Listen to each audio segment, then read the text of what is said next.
اللهم صل على محمد وآل محمد وعجل فرجهم.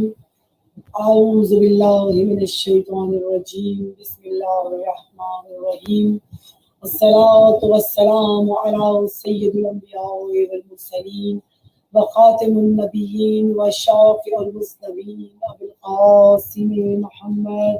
اللهم صل على محمد وآل محمد وعجل فرجهم. قال امام حسین علیہ السلام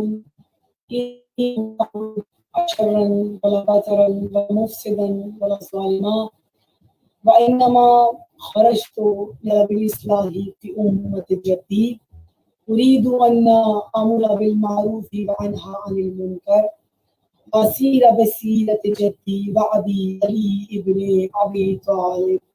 اللهم صل على محمد وعلى محمد وعجل فرجهم. ہماری عشرہ مجالس کی آج 7ویں مجلس ہے اور ہمارا عنوان حقیقی کربلا و خیالی کربلا ہے. ہم اب تک کوشش ہماری جانب سے کہ ہم وہاں تک پہنچیں کہ جہاں پر ہمیں دین کی حقیقتوں کا علم ہو جائے اور ہم افسائی اور حقیقت میں فرق معلوم کر سکیں. ہمیں اب تک جو دین ٹکڑوں کی صورت میں پہنچا، جو دین تقسیم ہوا پہنچا، یا کل بیان ہوا تھا درمیان میں کہ بنی امیہ کے قصابوں نے جو دین کے ٹکڑے کیے اور اس ٹکڑے کرنے کے بعد جو دین پہنچ گئے اس کو ترویج کیا گیا اور ممبروں کے اوپر اس کو ترویج کیا گیا اور بہت زیادہ بڑے پیمانے پر اس دین کی تحریف کے لیے اور افسانہ بنانے کے لیے دین کو اور کربلا کو واقعہ عاشورہ ایک افسانوی کربلا میں ڈھالنے کے لیے مکمل سازشیں، مکمل کوششیں ہوئی. دشمن نے جتنا ہو سکتا تھا اس کے رنگ کو بدلا، اس کے ڈھنگ کو بدلا، اور جہاں دشمن کی یہ سب سازشیں تھیں وہاں پر اہل دین جو اہل اسلام تھے، جو اپنے آپ کو دیندار کہتے تھے، جو اپنے آپ کو نمازی پرہیزی کہتے تھے، اور وہ طبقہ جو بہت زیادہ خانقاہیت میں ڈوبا ہوا طبقہ تھا، جو جن کے ذہن میں یہ تصور تھا کہ حکومت کوئی بھی ہو، حاکم کوئی بھی ہو، ہمارے سر پر کوئی بھی مسلط ہو، کوئی بھی حکمرانی کر رہا ہو، ہمیں کوئی فرق نہیں پڑتا، ہم اپنی عبادات انجام دے رہے ہیں، ہم اپنی زندگی میں مصروف ہیں، ہمیں سب کچھ تو ہم کر رہے ہیں، تو ہمیں کیا ضرورت ہے کہ ہم باقی کسی مسئلے میں عمل دخل کریں یا کسی دین کے مسئلے میں عمل دخل کریں یا کسی حکومت کے مسئلے میں عمل دخل کریں. ہماری نمازیں، ہمارے روزے سب چل رہے ہیں، ہمیں کسی شے کی ضرورت نہیں ہے. ایک طبقہ وہ تھا اور یہ طبقہ شروع سے چلتا آ رہا ہے، اس طرح کا طبقہ شروع سے چلتا آ رہا ہے کہ حاکم کوئی بھی ہو ہمیں کوئی فرق نہیں پڑتا. اور مولا کائنات کا فرمان نورانی ہے کہ لوگوں نے دین کا جو لبادہ ہے وہ الٹا پہنا ہوا ہے. دین کا لبادہ الٹا پہنا ہوا، یعنی دین تو ہے، ظاہراً تو دین ہے ان کی دنیا میں، ظاہراً تو دین ہے ان کے وجود میں، ظاہراً تو دین نظر آتا ہے کیونکہ ظاہر نمازیں پڑھ رہے ہیں، روزے رکھ رہے ہیں، ایک فرضی اعمال کو وہ انجام دے رہے ہیں، تو لگتا تو ایسے ہے کہ جیسے ان کے اندر دین ہے، لیکن اس دین کے لبادے کو الٹا پہنا ہوا ہے. کیوں؟ کیونکہ وہ جو بھی عمل انجام دے رہے ہیں، اس کو جو بھی دین سمجھ کے وہ انجام دے رہے ہیں، وہ حقیقت میں ولایت سے خالی عمل ہے، وہ حقیقت میں امامت کی زمام سے نکل کے انجام دے رہے ہیں. امت کی زمام امام کے اختیار میں ہوتی ہے، امام کے ہاتھ میں ہوتی ہے، تو وہ امام کی اس امامت کی جو لگام ہے، یعنی کہ امام جو لگام انسان کی امت کی پکڑے ہوئے ہوتا ہے، جو زمام امت کی امامت کے ہاتھ میں ہوتی ہے، وہ اس سے نکل کے یہ سارے کام انجام کریں گے. تو اس کے بغیر جو کام انجام دیں گے وہ ایسے ہی کام ہے، بالکل غلط کام انجام دے رہا ہے انسان. یعنی اس کو یہی نہیں پتا کہ میں جو کیا کر رہا ہوں وہ ہے کیا، وہ اپنے کام سے واقف نہیں ہے، وہ اپنے عمل سے واقف نہیں ہے، وہ کس سائے میں اس کام کو، اس عمل کو، اس عبادت کو انجام دے رہا ہے، وہ اس سے غافل ہوتا ہے، اس کو اس کی خبر نہیں ہوتی. امام فرما رہے ہیں کہ الٹا لبادہ دین کا اوڑا ہوا ہے.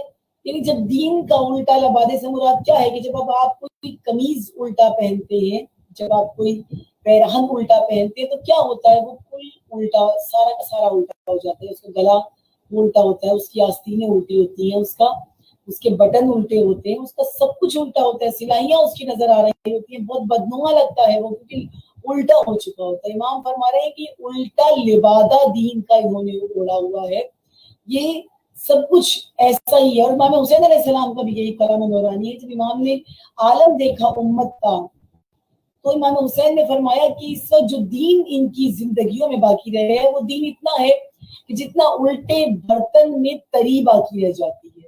الٹے برتن میں پہلے بیان ہوئی تھی حدیث آپ کے درمیان میں کہ الٹے برتن میں جتنی تری باقی رہ جاتی ہے، دین اتنا ہی ہے ان کے پاس۔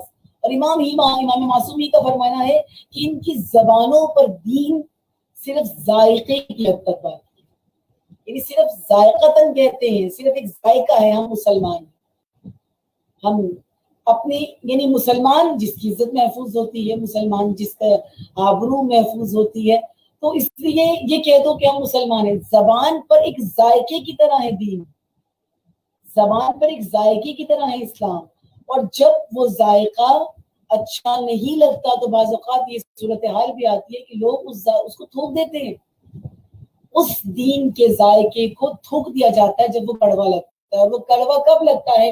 کہ جب آزمائشیں آتی ہیں، جب مشکلات آتی ہیں، جب پریشانیاں آتی ہیں، جب انسان مشکلات میں مبتلا ہوتا ہے، جب انسان سے خدا امتحان لیتا ہے، جب وہ امتحانات میں ڈالا جاتا ہے، تو پھر کیا ہوتا ہے؟ انسان اس ذائقہ دین کو تھوک دیتا ہے، اس میں وہ دین کا ذائقہ زیادہ دیر تک اپنی زبان پر باقی نہیں رہتا۔ یہ الٹا لبادہ، یہ الٹے برتن کی تری جتنا دین، یہ سب کچھ الٹ پلٹ دین کا نتیجہ کیا ہوتا ہے، اختتام کیا ہوتا ہے؟ اس کا نتیجہ یہ ہوتا ہے وہی نتیجہ کہ قاضی شورا، اس وقت کا قاضی شورا کیا کرتا ہے؟ قتل حسین کا فتویٰ جاری کر دیتا ہے۔ دین کے الٹے ہونے کا نقصان یہی ہوتا ہے کہ قتل حسین ابن علی جو رسول کے فرزند ہیں، ان کے قتل کا فتویٰ جاری ہو جاتا ہے،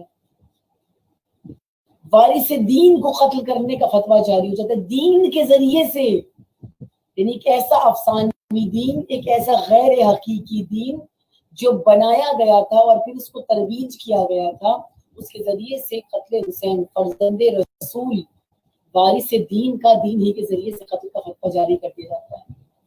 کیا دین تھا یہ؟ لوگ حج کر رہے تھے اور لوگوں کو نہیں معلوم تھا کہ ہم جو انجام دے رہے ہیں یہ قبول ہو رہا ہے یا نہیں ہو رہا۔ امام بلا رہے تھے، امام وقت بلا رہا تھا، بصرہ کے لوگوں کو امام نے بلایا، امام نے مصر سے لوگوں کو بلایا، امام نے خراسان سے بلایا، امام نے کوفے والوں نے تو خود امام کو خط لکھے، امام نے لوگوں نے بھی امام کو خط لکھے، امام نے بھی بلوایا، لیکن کوفہ خاموش رہا۔ اس کے بعد پہلے خط لکھے اور بعد میں خاموشی اختیار کر دی۔ بصرہ خاموش رہا، خراسان خاموش رہا، مدینہ خاموش رہا، مکہ خاموش رہا، مصر خاموش رہا، کوئی نہیں آیا امام کی مدد کے لیے۔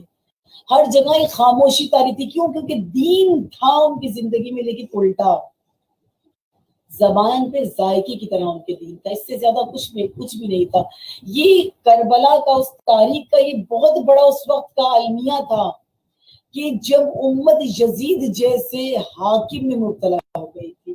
امام حسین علیہ السلام کا فرمانا ہے کہ جب امت یزید جیسے حاکم میں، جو امت یزید جیسے حاکم میں مبتلا ہو جائے تو پھر اس دین پر فاتحہ کرنا، یعنی پھر دین فقط نام کا دین ہے، حقیقت دین، روح دین اس میں سے نکال لی جائے گی۔ اذانیں ہوتی رہیں گی لیکن اس میں روح باقی نہیں رہی۔ کل بیان ہوا تھا آپ کے درمیان میں کہ حج تو تھا لیکن اس میں روح ابراہیمی نہیں تھی، اذانیں تھیں لیکن روح بلالی نہیں تھی۔ اور یہی عالم ہوا کہ سب اعمال انجام دیے جا رہے، الٹے دین کے ساتھ انجام دیے جا رہے تھے۔ دین کا فقط ذائقہ زبانوں پر موجود تھا، حقیقت دین سے واقف نہیں تھے لوگ۔ جو کربلا میں ہوا، جو کربلا میں بتایا گیا، گویا کہ وہ ایسا تھا کہ لوگوں نے دین کے ذائقے کو چکھا اور چکھ کر تھوک دیا، کیونکہ کڑوا تھا۔ کیونکہ دین بلا رہا تھا، اب دین آزمائش لے رہا تھا، اب دین امتحان لے رہا تھا۔ اب جب یہ دین امتحان لیتا ہے، جب خدا امتحان میں ڈالتا ہے، جب خدا آزمائش کرتا ہے، انسان کیا کرتا ہے؟ انسان پیچھے ہٹنا شروع کر دیتا ہے، راستوں سے ہٹنا شروع کر دیتا ہے۔ کربلا نے کیا کیا، عاشورے نے کیا کیا، اب ہم اختتام کے دنوں میں موجود ہیں اور اب ہمیں 7ویں مجلس سے آج، اور ہمیں معلوم ہونا چاہیے کہ یہ حقیقی کربلا کیا ہے اور ہمیں کربلا حقیقتاً کیا درس دے رہی ہے۔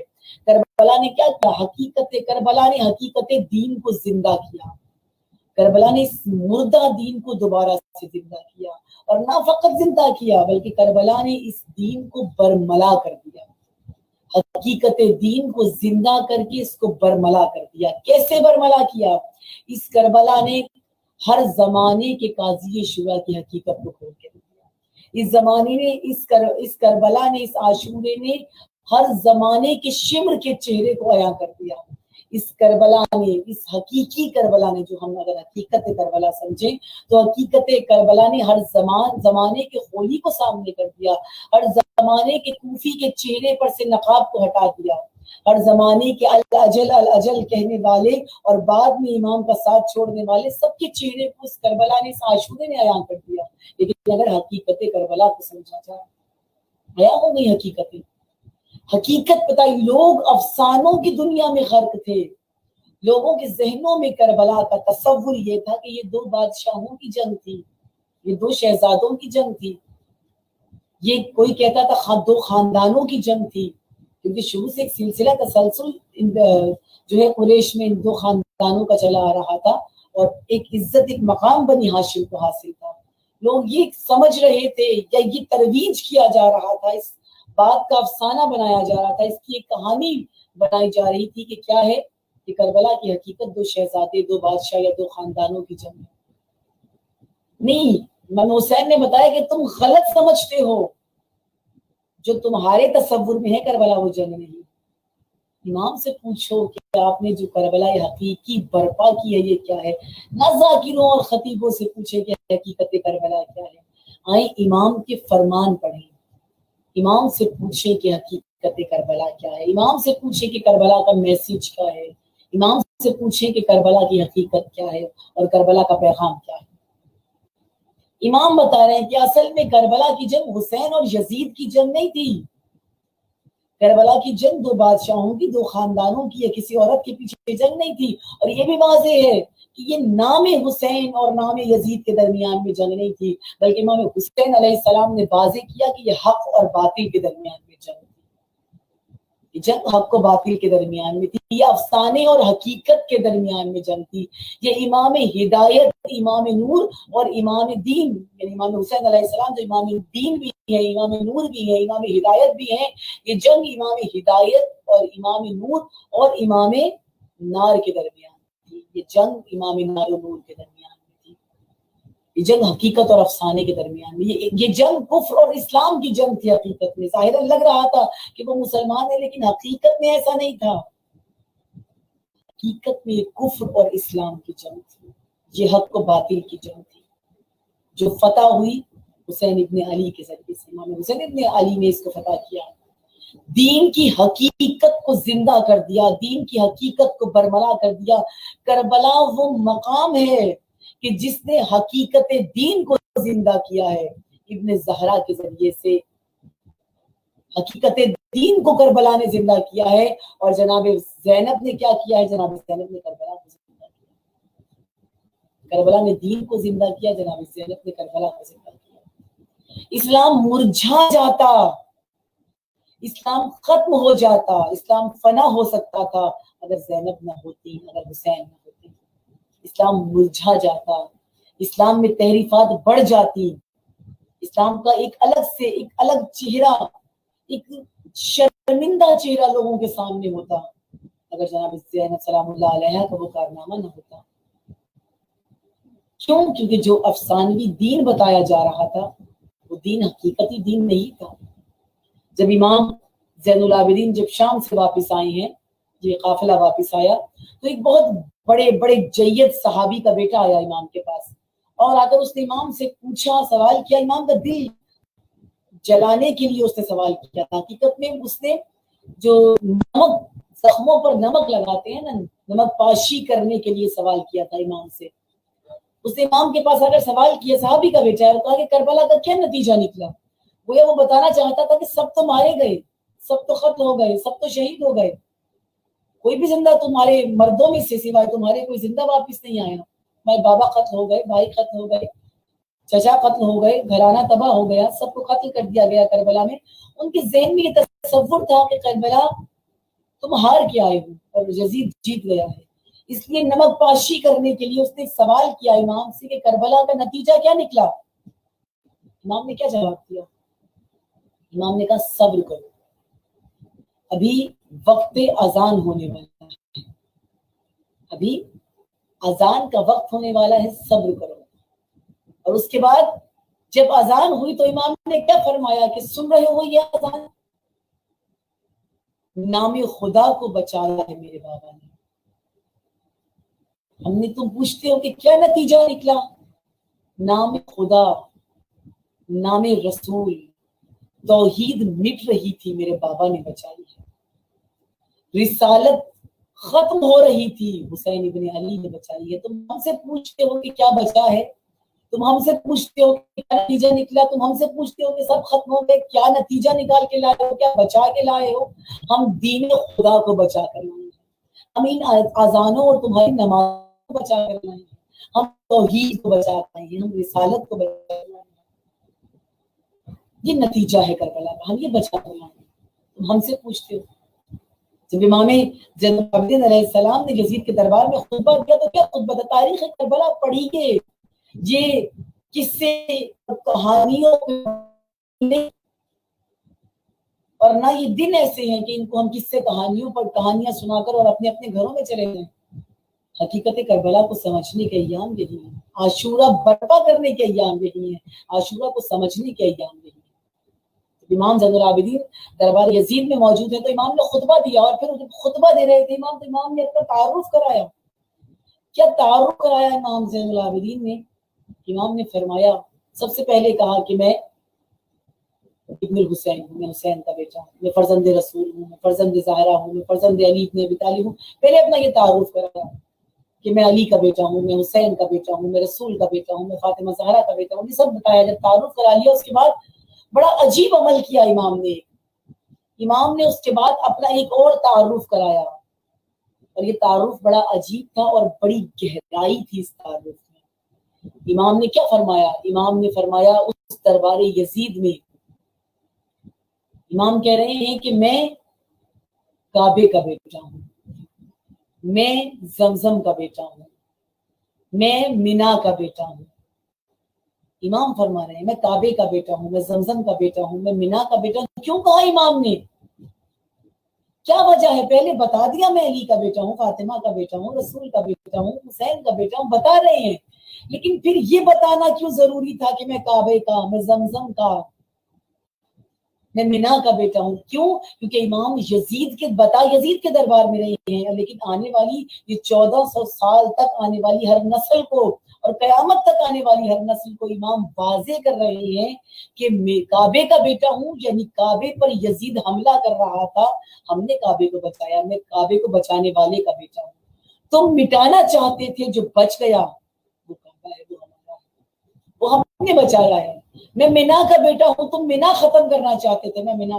تم زمزم کو مٹانا چاہتے تھے، میں زمزم کا بیٹا ہوں. تم کعبے کو مٹانا چاہتے تھے، میں کعبے کا بیٹا ہوں. یعنی کیا وارث زندہ ہے، وارث موجود ہے، تم مٹا نہیں سکتے. جس کو تم مٹانا چاہتے تھے میرے بابا نے اس کو بچا لیا ہے، میں وارث زندہ ہوں، میں اس کا بیٹا ہوں. یہ بتانا چاہتے ہیں کہ تمہیں کیا پتا کہ حسین کیا کیا بچا کر لے کر آئے ہیں. جس کو تم مٹانا چاہتے تھے وہ سب کا سب حسین بچا کر گیا. امام حسین علیہ السلام نے پوری یزیدیت کو ختم کیا ہے اس جنگ کے ذریعے سے. نہ فقط ایک یزید کے لشکر کو، مکمل یزیدیت کو ختم کیا ہے. یہ جو الٹے دین کا لبادہ اوڑھ کر اور الٹے دین والے اور الٹے پیندے میں تری بچے ہوئے دین والے، یا الٹا دین کا لبادہ پہنے ہوئے، یا زبان پہ ذائقوں کے طور پر جن کے دین موجود ہے، انہوں نے نہیں سمجھا کہ یہ جنگ کیا ہے، انہوں نے نہیں سمجھا کہ یہ معرکہ کیا ہے.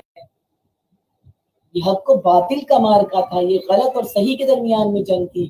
امام بتانا کیا چاہتے ہیں کہ میرا لشکر حقیقت پہ مبنی ہے، تیرا لشکر افسانوی ہے. تو حقیقت دین نہیں ہے یزید، حقیقت دین حسین ابن علی کی ذات ہے۔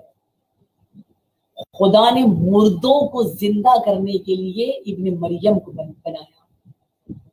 خدا نے ابن مریم کے ذریعے سے خدا جسم سے جو مردہ ہوتے تھے، جو انسان وجود سے مردہ ہو جایا کرتے تھے، ابن مریم کے ذریعے سے پروردگار عالم نے ان کو زندہ کرنا شروع کیا۔ ان کو زندہ کرتا تھا خدا، ان کو معجزہ عطا کیا۔ ابن مریم کے ذریعے سے وہ زندہ ہوتے تھے، لیکن وہ مردوں کو زندہ کرتے تھے۔ جب انسان مردہ ہو جائے، اس کو، اس کی روح جب نکل جائے، اس کو ابن مریم زندہ کرنے والے ہیں۔ لیکن حسین کون ہے؟ دین کے مرے ہوئے جسم کے اندر، دین کے مردہ جسم کے اندر جو روح پھونک دے، دین کے اندر جو زندگی ڈال دے، دین کے اندر جو حیات ڈال دے، دین کے اندر جو اپنا لہو ڈال دے، وہ خدا نے ذریعہ بنایا تھا ابن زہرا۔ مردہ دین کو، افسانوی دین کو حسین نے زندگی بخشی ہے، دین الہی کو افسانوی دین سے نکالا ہے، حقیقت دین کو زندہ کیا حسین ابن علی کہ یہاں تک ماجرا کیوں آیا، یہاں تک نوبت کیوں آئی کہ لوگ افسانوں میں چلے گئے اور لوگ حقیقت دین نہیں سمجھ سکے؟ نوبت اس لیے آئی کہ لوگ غدیر نہیں سمجھ سکے۔ اگر لوگ ولایت کو سمجھ جاتے، لوگ غدیر کو سمجھ جاتے، تو آج کی نوبت نہ آتی۔ یقین جان لیجئے کہ اگر لوگ ولایت کا معنی غدیر میں غلط نہ لیتے، دوستی نہ لیتے، محبت نہ لیتے، اور غدیر میں ولایت کا حقیقی معنی سمجھ جاتے، تو یہ کربلا کبھی برپا ہی نہیں۔ کوئی بھی تلخ واقعہ جو بعد غدیر برپا ہوا ہے، کوئی نہیں ہونا تھا اگر لوگ غدیر میں ولایت کو سمجھ جاتے۔ نہیں سمجھے ولایت، نہیں سمجھے امامت کو، یہ امامت سے دوری کے نتائج ہیں۔ آج آپ اور میں بھی جو ہم ظالم حکمرانوں کے تحت زندگی گزار رہے ہیں، یا میں کہوں گی کہ کشمیر میں جو صورتحال ہے، یا انڈیا میں جو صورتحال ہے مسلمان شیعوں کے ساتھ، ان کے ساتھ جو صورتحال ہے، یہ کیوں ہے؟ اگر آج بھی یہ امامت و ولایت کو سمجھ جائیں، اگر آج بھی یہ غدیر کو سمجھ جائیں، اگر آج بھی نظام ولایت سمجھ میں آ جائے، تو ان کی مشکلیں آسان ہو جائیں گی۔ کشمیریوں کی مشکل امامت کو نہ سمجھنا ہے۔ آج نظام ولایت اور نظام امامت کو سمجھ جائیں، کشمیریوں کی مشکل حل ہو جائے۔ آج انڈین شیعہ مسلم کی جو مشکلات ہیں، جو پریشانی ہیں، تمام مسلمین کی جتنے پریشانیاں ہیں، ان کی نہ صرف فقط شیعہ کہ سب پر ظلم و ستم جاری ہے۔ ان کی پریشانی کیا ہے؟ جو کچھ ہو رہا ہے کیونکہ انہوں نے حسینیت سے عزت لینا نہیں سیکھی ہے۔ سیکھیے عاشورہ کیا بتا رہا ہے۔ مسلمان جہاں کو سیکھنا ہے عاشورہ کیا درس دے رہا ہے، کربلا کیا درس دے رہی ہے۔ نکلی افسانوی کربلا سے، نکلیے دنیا کی لوگوں کی بنائی ہوئی اس کربلا سے، نکلیے وہ غریب جو اپنی محنت کرتا ہے اور خود سے چیزیں بنا بنا کر ایڈ کر کر اور پھر ہمیں کربلا بتا رہا ہے، اس سے باہر نکل کر حقیقی کربلا میں آئیں۔ حقیقی کربلا کیا ہے؟ حسینیت کیا ہے؟ یہ حقیقی کربلا ہے۔ ہمیں حسین رہنمائی کرتے ہیں۔ سنت حسین ابن علی پر عمل کرنا شروع کرو، تمہاری مشکلات حل ہو جائیں گی۔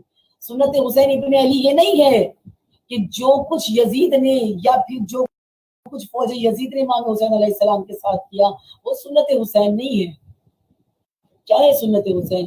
جو کچھ حسین ابن علی نے یزید کے ساتھ کیا ہے، وہ سنت حسین۔ جو کچھ حسین ابن علی نے اس لشکر کے ساتھ کیا ہے، یہ سنت حسین ہے۔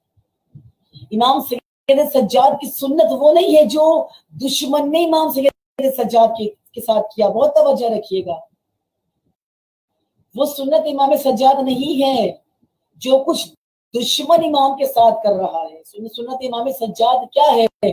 وہ جو کچھ امام سید سجاد ان کے ساتھ کر رہا ہے۔ سنت جناب زینب وہ نہیں ہے کہ جو کچھ دشمن ان کے ساتھ کر رہا ہے۔ سنت جناب زینب یہ ہے کہ جو کچھ جناب زینب اس کے ساتھ کر رہا ہے۔ سنت ہے۔ حسینیت کیا ہے؟ یزیدیت کو مات کرنا حسینیت ہے۔ یزیدیت کو شکست دینا حسینیت ہے، اور ہمیں سنت حسین اپنانی ہے، ہمیں سنت سید سجاد خاموشی سے بیٹھ جانا نہیں ہے. سنت سید سجاد خود کو زنجیروں میں جکڑ کر اور خاموشی سے بیٹھ کر اور فقط یہ رونا پیٹنا کہ ہمیں ہمارے ساتھ یہ ہو گیا، ہمارے ساتھ وہ ہو گیا، ہمارے ساتھ یہ ظلم ہو گیا، یہ نہیں ہے. سنت سید سجاد کیا ہے کہ اگر قید میں بھی ہو، اگر جکڑے ہوئے بھی ہو، اگر زنجیروں میں بھی ہو، اور سامنے کتنا ہی بڑا حاکم ہو، سامنے حکمران ہو، سامنے طاغوت ہو، سامنے یزید ہو، اس کے پاس اسلحہ ہو، اس کے پاس تخت ہو، اس کے پاس لشکر ہو، سب کچھ اس کے پاس موجود ہو، لیکن اس کے سامنے بھی حق گوئی سے نہ رکنا، اس کے سامنے بھی حق بیان کرنا سنت سجاد. کربلا سے آ کر کربلا کو برپا کرنا سنت سجاد. عاشورے سے ہو کے آ کر عاشورے کو سمجھانا، عاشورے کو برپا کرنا سنت سجاد. حقیقت کربلا کو لوگوں کے سامنے عیاں کرنا سنت سید سجاد ہے. جناب زینب کی سنت کیا ہے؟ کوفیوں کے چہروں پر سے نقاب کو اتار دیا تھا جناب زینب نے. وہ جو ایک رنگ چڑھایا ہوا تھا نا انہوں نے محبت اہل بیت کا، جب رو رہے تھے قافلے کو دیکھ کر، جناب زینب کے خطبے نے ان کے چہروں کو عیاں کر دیا تھا تاریخ کے سامنے. یہ سنت جناب زینب سلام اللہ علیہ. ہم کہاں ہیں؟ ہم کس سنت کے در پر ہیں؟ ہم کس کو اپنا رہے ہیں؟ حقیقت کربلا کو سمجھیے. جو مقام ہے کربلا، جب 9 کی شب آئی ہے، اور یہ سب جانتے ہیں کہ جو 9 کی شب کا عالم ہے وہ کیا ہے، کہ امام اپنے پیاروں کو خصوصیت سے اپنے انصار کو امام حسین علیہ السلام نے بلایا، اور امام نے بلا کر اپنے انصار سے، اپنے خانوادوں سے، اپنے بنی ہاشم سے، خصوصیت سے انصار سے جب خطاب کیا تو امام نے اپنے چراغ کو بجھا دیا اور پھر کہا کہ میں تم سے راضی ہوں، میں تم سے اپنی امامت کو اٹھاتا ہوں، میں تم سے راضی ہوں، میرا خدا تم سے راضی ہے. تم یہ جو دشمن ہے یہ تمہارے خون کا پیاسا نہیں ہے، ان کو حسین سے دشمنی ہے، یہ حسین کے لہو کا پیاسا ہے. آپ میں سے جو جانا چاہتا ہے وہ چلا جائے، حسین راضی ہے آپ سے. اور آپ جملہ کہا کہ آپ انصار ہیں، جب آپ جائیں تو یہ ہاشمی، کیونکہ مدینے کے رہنے والے ہیں، یہ راستوں کو نہیں جانتے یہاں کے، تو اے میرے انصار جاتے ہوئے اپنے ساتھ ان ہاشمیوں میں سے بھی ایک ایک کو لے جانا. ان کو راستہ بتایا کہ فلاں راستے سے جانا. جب امام نے سب بیان کیا، کچھ دیر تک امام کے خیام میں خاموشی رہی، لیکن جب امام حسین علیہ السلام نے چراغوں کو جلایا تو کیا دیکھا کہ تمام بنی ہاشم، تمام اصحاب اپنی اپنی جگہ پہ موجود ہیں. اور پھر اصحاب نے امام حسین علیہ السلام سے فرمایا کہ یہ جان آپ کی جان پر قربان ہے، مولا ہم یہ جان دینے کے لیے لے کر آئے ہیں، ہم اپنے آپ کو محفوظ کرنے کے لیے نہیں آئے، یہ جان آپ پر قربان ہو جائے مولا. اور اس کے بعد حضرت حبیب ابن مظاہر کے جملے کہ مولا صبح تک ہم سے برداشت نہ ہو سکے گا. کیوں برداشت نہیں ہو سکے گا؟ ہم مولا اس لیے کہ بنت علی کو ہماری وفا پر اعتبار نہیں ہے، مولا ہم جینا نہیں چاہتے اس تکلیف کے ساتھ، صبح تک ہم سے برداشت نہیں ہو سکے گا. وہ اصحاب کی وفا کہ وہ اصحاب کھڑے ہو کر امام سے یہ فرما رہے ہیں کہ ہمارے امام اگر ہمیں قتل کر دیا جائے، ہمارے ٹکڑے ٹکڑے کر دیے جائیں، اور اس کے بعد ہمیں دوبارہ حیات ملے، ہمیں دوبارہ زندہ کیا جائے، اس کے بعد پھر ہمیں قتل کیا جائے اور پھر ہمارے بدن کے ٹکڑے ٹکڑے بھی کیے جائے، تو اے حسین ہم آپ کو تنہا نہیں چھوڑیں گے، ہم تب بھی آپ کا ساتھ دیں گے. جب یہ جملے سنے امام حسین علیہ السلام نے اس وقت کہا تھا پروردگار وہ اصحاب جو مجھے ملے ہیں نہ میرے نانا رسول کو ملے نہ میرے بابا علی کو ملے نہ میرے بھائی حسن کو ملے, مجھے وہ اصحاب عطا ہوئے ہیں, اتنے باوفا اصحاب. ابھی یہ گفتگو جاری تھی, امام نے شہداء کے نام تحریر کیے, کامل ہو گئے جب شہداء کہ یہ شہید ہوں گے, تو امام نے ان تمام اصحاب کو ان کا مقام دکھایا, ہر صحابی کو بتایا کہ تم نے کہاں کیسے شہید ہونا ہے, ہر کسی کو اس کی شہادت کا مقام بتایا, ہر کسی کو اس کی شہادت کی جگہ بتائی. جب یہ سب بتا چکے, فہرست کامل ہو گئی, تو ایک چھوٹے سے بچے کی آواز آئی. کیا آواز تھی کہ مولا کیا اس غریب کو محروم رکھیں گے؟ کیا شہیدوں میں میرا نام نہیں ہے؟ کیا اس لیے کہ میں یتیم ہوں, یتیمی کی وجہ سے مجھ پر ترس آ رہا ہے؟ کیا اس لیے میرا نام اس فہرست میں نہیں ہے؟ مولا حسین آواز کو پہچانتے تھے. مولا حسین نے بلایا کہ قاسم میرے قریب آؤ. جناب قاسم مولا حسین کے قریب آئے. قریب آ کر مولا حسین نے پوچھا کہ قاسم کیا چاہتے ہو؟ کہا کہ مولا کیا میرا نام شہیدوں میں نہیں ہے؟ مولا حسین نے کہا قاسم کل تو شہیدوں میں علی اصغر کا بھی نام ہے. کہا چچا جان کیا یہ لوگ خیموں تک آ جائیں گے؟ مولا حسین نے کہا نہیں قاسم, جب تک حسین زندہ ہے کوئی خیموں تک نہیں آ سکتا. کل حسین خود علی اصغر کو میدان میں لے کر جائے گا, اور اس کے بعد قاسم کی پیشانی پہ بوسہ لے کر امام حسین علیہ السلام نے پوچھا کہ قاسم موت کی تمنا رکھتے ہو؟ قاسم شہادت کی تمنا رکھتے ہو؟ بیٹا مجھے یہ بتاؤ کہ شہادت کو کیا سمجھتے ہو, موت کو کیا سمجھتے ہو؟ تو وہ جواب دیا جناب قاسم نے جو واقعی فرزند حسن ہی دے سکتا تھا. جناب قاسم نے ایک مرتبہ چچا کے چہرے کو دیکھا اور دیکھ کر کہا چچا شہد سے بھی زیادہ شیریں سمجھتا ہوں, شہد سے بھی زیادہ میٹھا سمجھتا ہوں میں موت کو. فجر صبح کا وقت آیا, صبح نمودار ہوئی, صحابی امام حسین میدان میں جاتے رہے, حضرت عباس بھیجتے رہے, امام حسین لاشیں لاتے رہے, بنی ہاشم کے لاشیں واپس آتے رہے. اور ایک مرتبہ جناب قاسم کی باری آئی. جناب قاسم نے اس طلب کیا, امام حسین کی طرف سے انکار ہو گیا. پھر جناب قاسم نے طلب کیا, 3 یا 4 مرتبہ جناب قاسم امام حسین کے پاس آئے, لیکن امام حسین کا دل نہیں چاہتا تھا کہ میں نشانی حسن کو اس طرح سے بھیج دوں. لیکن عزاداروں آخر میں آ نہیں گیا جناب قاسم سے. جناب قاسم پھر امام حسین علیہ السلام کے پاس آئے. بعض روایتیں کہتی ہیں کہ اپنے بابا کا ایک خط وصیت نامہ جو امام حسین کے نام تھا وہ لے کر آئے. جناب قاسم کو اجازت ملی ہے میدان میں جانے کی, اور عالم یہ ہے کہ ہر کسی شہید کو جو میدان کربلا میں شہادت کے لیے تیار ہوتا تھا اس کو سجا سنوار کے عباس بھیجتے تھے, اس کے لاشے کو حسین لاتے تھے, سوائے لاشائے علی اکبر کے, سوائے شخصیت علی اکبر کو بھیجا امام حسین نے, لائے بھی امام حسین نے. جناب قاسم کو حضرت عباس کو حکم ہوا کہ قاسم کو تیار کر کے میدان جنگ میں اتارا جائے.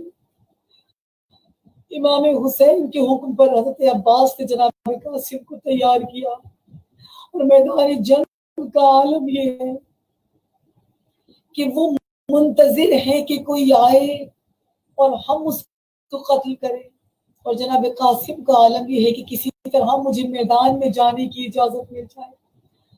حضرت عباس قریب آئے, جناب قاسم کے سر پہ خود رکھنا چاہا. سر چھوٹا ہے, خود بڑا ہے. خود جناب قاسم کے سر پہ نہیں آ رہا تھا, جناب عباس نے بڑی کوشش کی، ہر خود بدل کے دیکھا، لیکن کوئی خود جناب قاسم کے سر پہ نہیں آیا۔ آخر میں مولا کائنات کے بیٹے نے ایک تدبیر بنائی۔ سب سے پہلے جو جناب قاسم 13 سال کے، جناب قاسم نازک بدن ہے جناب قاسم کا، جناب قاسم کے سر پہ امامے کو باندھا، دستار کو باندھا، اس کے اوپر خود کو رکھا، کیونکہ جناب قاسم کے سائز کا خوف نہیں تھا۔ اس کے بعد جناب عباس اس زرا کے بعد زرا بدلتے رہے، ایک کے بعد دوسری زرا پہناتے رہے، لیکن جناب قاسم کو کوئی زرا پوری نہیں آتی تھی۔ آخر میں ایک زرا جناب قاسم کو پہنائی کی جو ان کے قد سے بڑی تھی، اور حضرت عباس نے، مقتل کے جملے ہیں کہ حضرت عباس نے گود میں اٹھا کر جناب قاسم اس گھوڑے پر سوار کیا۔ جناب قاسم میدان کربلا میں اترے، روایتوں کے جملے ہیں کہ جناب قاسم میدان میں اترے ہیں نا، کچھ دیر کے بعد گرد اڑنے لگی، شور مچنے لگا۔ امام حسین سمجھ گئے کہ اب قاسم زین سے زمین پر آ چکے ہیں۔ عزاداروں، جیسے ہی جناب قاسم کی اطلاع ملی ہے امام حسین کو، جیسے ہی آواز آئی ہے جناب قاسم کی، فوراً امام حسین میدان کربلا کی طرف دوڑے۔ امام حسین جب میدان کربلا میں، کیونکہ سوار ہو کر گئے تھے، میدان کربلا میں جیسے امام حسین پہنچے تو ایک مرتبہ فوج اشکیا میں بھگدڑ مچ گئی۔ دائیں گھوڑے بائیں جانب، بائیں گھوڑے دائیں جانب بھاگنے لگے۔ عزاداروں، اسی اثنا میں جناب قاسم کا لاشا ان گھوڑوں کے سموں میں پامال ہو گیا۔ عزاداروں، امام حسین علیہ السلام جناب قاسم کی اس کچلی ہوئی لاش کے قریب پہنچے، بھائی کی آخری نشانی کو اپنی آغوش میں لیا۔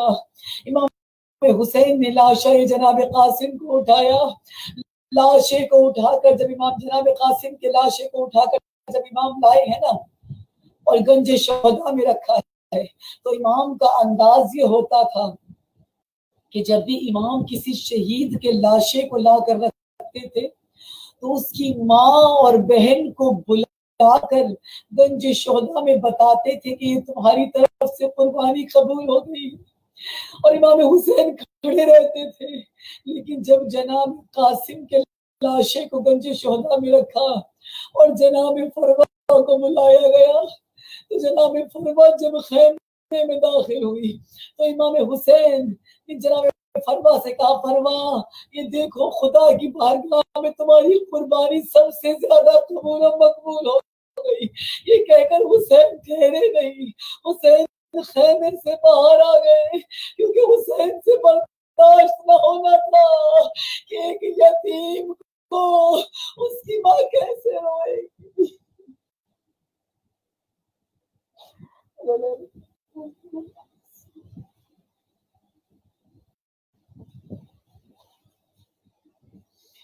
پروردگار عالم، انہیں اشکبار آنکھوں سینی روتی ہوئی آنکھوں سے تجھ سے التجا کرتے ہیں کہ جو مومنین اپنے دل میں تمنا، جو آرزویں، جو دعائیں ہیں پروردگار عالم، جو رکھتے ہیں اپنے دل میں پروردگار، ان سب کو اپنی بارگاہ میں قبول و مقبول فرما۔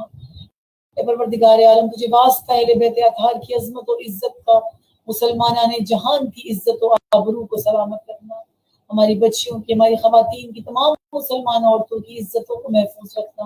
اے پروردگار، جہاں جہاں مسلمانوں پر ظلم ہو رہے ہیں، خصوصیت سے نائجیریا کے مسلمان، سعودی عرب میں مقیم شیعہ مسلمان، کشمیر کے مسلمان، انڈیا کے مسلمان، فلسطین کے مسلمان، یمن کے مسلمان، ہے پروردگار عالم، جہاں جہاں پر جن جن ممالک میں مسلمانوں کو ظلم و ستم ہو رہے ہیں پروردگار عالم، ان مسلمین جہاں کو ان ظلم و ستم سے نجات عطا فرما۔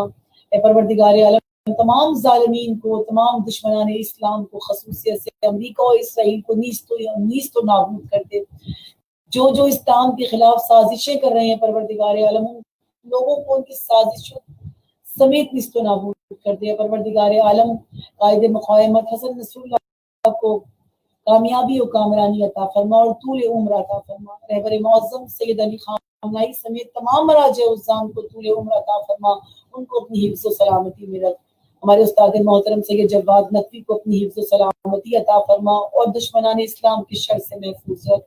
اے پروردگار عالم تو اپنے بقیت اللہ کی اپنی آخری حجت کا ظہور جلد از جلد فرما.